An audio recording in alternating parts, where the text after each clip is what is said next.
I'm sure you're like, why is she on here? Well, my computer, like, did something crazy, so it won't charge. So I gotta go buy a charger. I hope to God that that is the issue because I love my MacBook. I don't had it since college when I was in undergrad, and I'm on my second master's. So, yeah, I had a computer for a long time, and I don't want it to go bad. So hopefully it's just the cord. So tonight we're just gonna do a Q&A. I don't think we haven't did a Q&A in like a month or so. So if you have any questions, you can say it below, and then I'll read over the question, and then I'll answer the question for you. All right.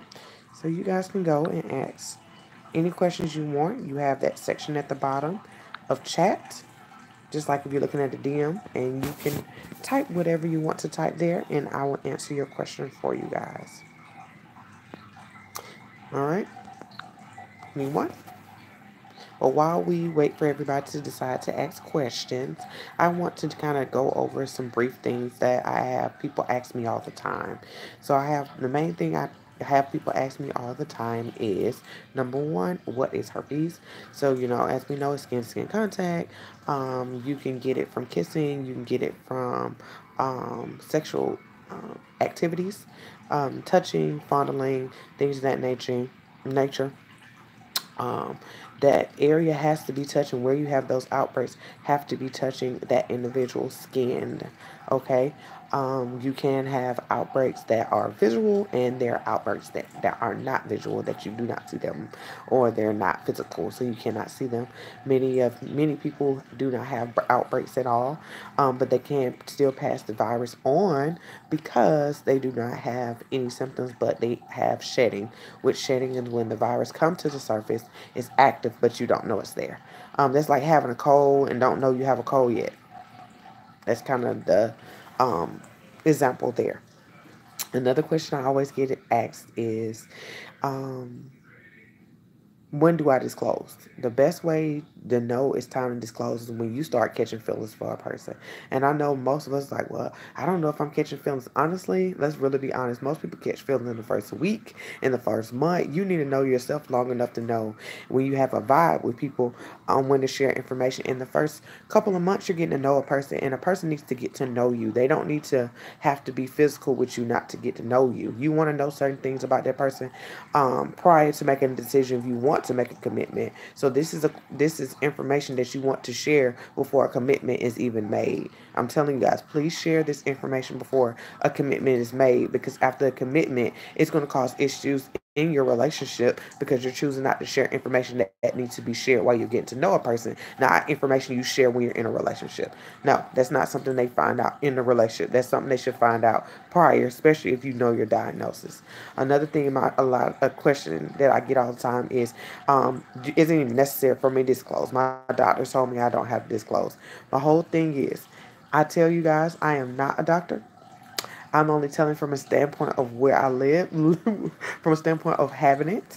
No, I don't have those degrees. I do have many, but not on that standpoint. But I will tell you, go based off your morals and values. And many people with morals and values will not be okay with somebody having sex with you or having sex with anybody and not disclosing information that can affect their lives.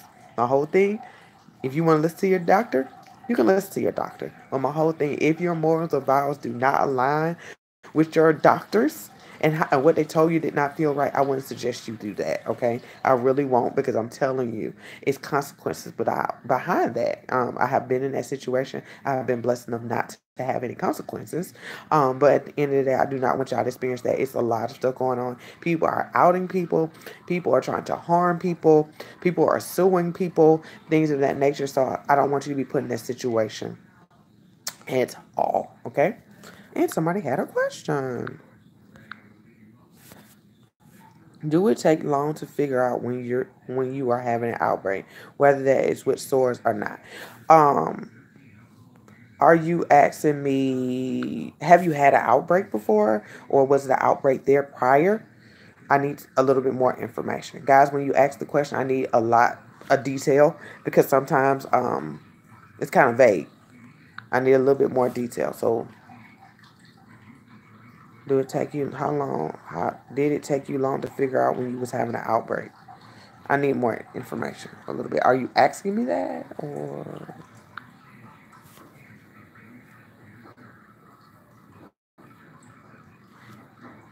are you asking me for my first outbreak? Are you talking about, reoccurring outbreaks? Everybody's pretty much. I'm just going to kind of answer it based off um, a little understanding that I can, or the information that you ask is everybody's different with outbreaks. Everybody tend to, and this is just us across the board. We tend to go Google and try to compare what we see to what we see on there, and we have to understand it's not the same. It's not the same. What happens to me may not happen to somebody else. Some people may not have sores. There's many people who do not have blisters or cuts or any pimples at all. Some people only have a pimple. Some people only have a cut. Some people only have other symptoms. Completely, such as like swollen lymph nodes, in your neck or in your groin area. Some people only have headaches, like really, really bad headaches. Some people only have aching in their body, like they ache all over, they're icky, or they feel like they're itching, or their legs ache real bad, or it feels like pins and needles are in their skin. Some people just have a lot of discharge. Some people feel like they just having a bacterial vaginosis or a yeast infection. So my whole thing is you have to understand that everybody's different. And if it's your first time having an outbreak, I say, always go to the doctor, let them check it, and then from then on, learn your body. Sometimes you will not have an outbreak again. Some people do. Um, but at the end of the day, you have to learn over time what's your situation. I wish we had information that was more like, this is it, like gonorrhea, chlamydia is like, hey, this is it. HIV is like, hey, that's it. That's not for us. Everything is very situational. Everything is individualized, like to the T. So I always tell you guys, if you ask me questions or anything like that, always ask into detail, okay? So I can help. Had one, which is why I went to the doctor, but after watching your videos, I know you said an outbreak could not always be source. I mean, reoccurring. Yeah, it's not always the same. Whatever you went into the doctor with, that's probably what you're going to see again. I want you guys to understand whatever you see the first time is what you're probably going to see again. And sometimes it changes up. Sometimes it moves spot to spot. Sometimes it increases depending on what's going on with you at that moment. Your emotional state and your mental state has a lot to do with outbreaks. A lot of people may not think it do, but it do. Food due to exposure to light.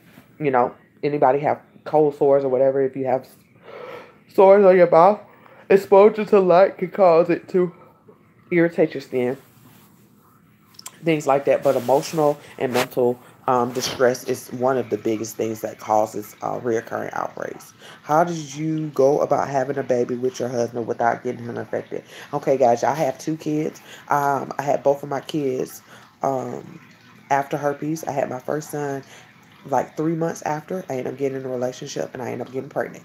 I told him we had unprotected sex. He was fine with it. We had unprotected sex. He just never caught it. That's it. Like, it's always, I just disclosed and he just never cared after that. For my husband, my ex-husband, same situation.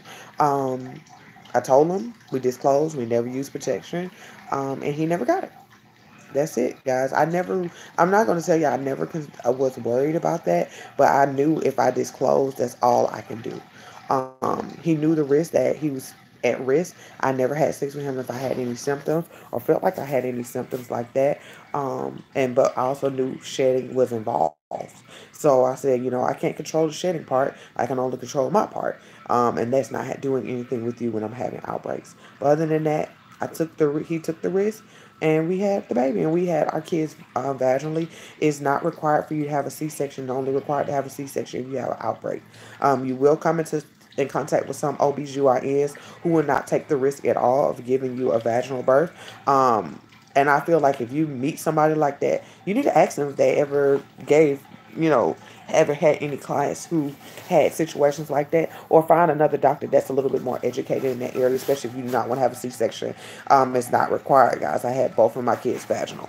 Okay, so you can have a vaginal birth. Herpes do not keep you from having a vaginal birth. I had both of my kids, and they do not have the virus. Do you take medication? I do not. Um, can you be misdiagnosed with a culture test? Yes, you can. With a culture test, you have to go get a swab, literally immediately. After 48 hours, that test ain't no good. After 48 hours, that test is no good. No good at all. No good. I would say it happens a lot. But if you have a sore, guys, and I'm gonna be honest, if you feel in your gut that you have herpes, the chances are you have herpes. Our gut do not lie to us, and typically our doctors are pretty good. And I'm not knocking them; they're pretty good at pinpointing what it is. But with the it can be a misdiagnosis with a culture test or quote unquote a swab test or a PCR test because it you need to get it tested at least 48 hours after you see it. If not, now it's starting to decrease um, of letting you know accuracy because of that test. Not saying that it's not accurate, but not saying based off that test, it can't be accurate. It can't pull enough antibodies from, after a time frame. My mental state has been horrible. You have to work on your mental state, sweetie. You have to. That's why I stress to you guys all the time. Mental state is very, very important. So it can always be different. Yes, always be different. It's just different from different people. When I mean different, what you typically see is what you typically get. Like I said, it can increase where one time it can be one bump, another time it could be a cluster. It just, like I said, it just depends. And I wish I could give you a little bit more detail, but it just depends. I have heard many stories where some people like, man, my first outbreak was horrible. Other people said my first outbreak wasn't horrible at all, but I had a reoccurring one and it was like the worst in the world. And then some people was like, no, I don't have bad outbreaks. I only have one little pimple and it doesn't really hurt. It's just the fact that I know it's there and I'm just irritated with it. Or some people's like, well, I have this and that and that. So it's different for each person. So is a blood test a better way to find out? Yes, it is. But we also have to understand it's just herpes tests are not reliable. They're not reliable depending on who's giving you the test and what they know about the test that they're giving you. Okay, so it's very important that if you have an outbreak, if you're having an outbreak, a swab is very vital for you. You can get a swab. It's good because you need it swabbed. That's what they're going to do anyway. And get a blood test. But what blood test are they going to give you? Are they going to give you an IgM? An IgM just looks for currently. It just happened. And then IgG lets you know if it's been there for over 12 to 16 weeks because now the antibodies are there forever, quote unquote. That's what they say. Based off the research that I found. So, blood test is a good route, but when you always go in if you have any type of physical symptom, especially a sore or a cut or a bump, they're going to swab it. That's going to be the number one thing they do. But when they do that, it's very important that you also get them to give you a blood test as well, just to have another backup. Because sometimes those swabs come back and they say no, and then you turn around to get another bump 2 or 3 months later and they told you didn't have herpes, but then you keep getting this reoccurring bump around your period or reoccurring bump when you're stressed out, that means that test wasn't true. So my whole thing is swabs are not a bad thing. That's what they're going to do regardless because that's just protocol. It's easy to go ahead and swab it so they can find out what it is a little bit quicker. And also swabs take about some people is immediately. Some doctors go in and they can tell you like that. Some doctors swab and it takes a week. Some people blood tests can take a week to 2 weeks. Some doctors it can take 3 to 4 days. It guys, it really just depends on your doctor's lab. Like how quickly they turn around things, how far they sending your labs off, things like that is very important too. But blood test is good as well. It's good. It just always depends on which one. I say if you're gonna get any blood test, just get both. There's nothing wrong with getting both. But IgG lets you know for sure if you had it for a long period of time because it goes based off 12 to 16 weeks.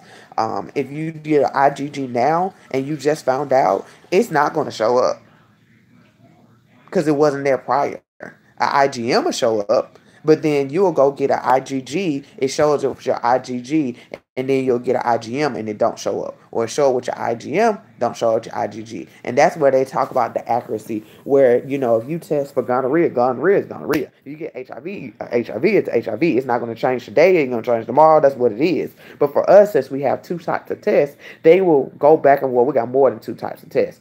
They'll jump. where your swab say negative, but your blood test say positive, or your blood test say positive, but your swab say negative. So that's where the big commotion comes in, where they said it's no accuracy, because when you test, it should always show up across the board, but for us it do not show across the board, and that's where the frustration comes in for us, and also for the medical field, because at the end of the day they do want to give us accurate information, y'all. I know y'all hear me rant and things like that, and I'm on ranting because I'm on this side of the fence. I understand the frustration, but we also have to understand is they want to give us accurate information, and they want to give you just accurate information. And when they can't, they really don't want you to use those type of testing, because it's not accurate enough. And it's like, what can we do when we can't prove this time, that time, and that time that it's all true? We don't want to tell you that's what you have, and then that's not true. They don't want to give you false information either.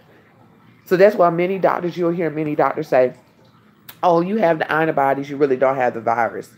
That's not true. Antibodies, that's all the virus is. Like, literally, guys, they only test us for antibodies. They don't test us for anything else. They check you for antibodies. Many doctors don't want to tell you have herpes. You want to know why they don't want to tell you? Because it causes you to go into a mental frenzy. Causes you to go into a mental and emotional heavy distress. Everyone who ever found out they have a herpes diagnosis or thought they do become depressed instantly. Panic attack instantly for many people. Anxiety instantly for many people. And many doctors do not want to tell you that, because at the end of the day, they know the emotional and the mental distress that this condition causes. And many people, they don't want to tell you, because they say, okay, you do that, it's going to stress you to a point where you're going to finally have outbreaks. And they try to prevent that. So they typically don't want to tell you, because that's what happens. This is really emotionally and mental. It's emotional and mental more than it is physical. Yes, the physical sucks, but the struggle really comes there, because it has everything to do with how to manage. Any other questions, guys? Good question so far. Is type 1 the same as type 2? Let me say something. Herpes is herpes. Type 1, and I'm going to tell y'all, I have a video on this, and you can go watch that video later, and I go way more in detail. Herpes is herpes. Type 1 can be oral or genital. Type 2 can be oral or genital. Most of genital herpes is because of type 1. Not because of type 2, because of oral, quote unquote, oral herpes, because of oral sex. So you'll meet a lot of people say, oh, I have genital herpes. That doesn't mean they have type 2 herpes. That means they have just genital outbreaks. I know they kind of like blow people's mind, because you're like, I have genital herpes, and you ask them what type. Oh, I got type 1. And you look like, what's the big deal? You have oral herpes. And like, I don't. I have genital herpes. Most cases of genital herpes is caused by type 1. Oh, my phone died.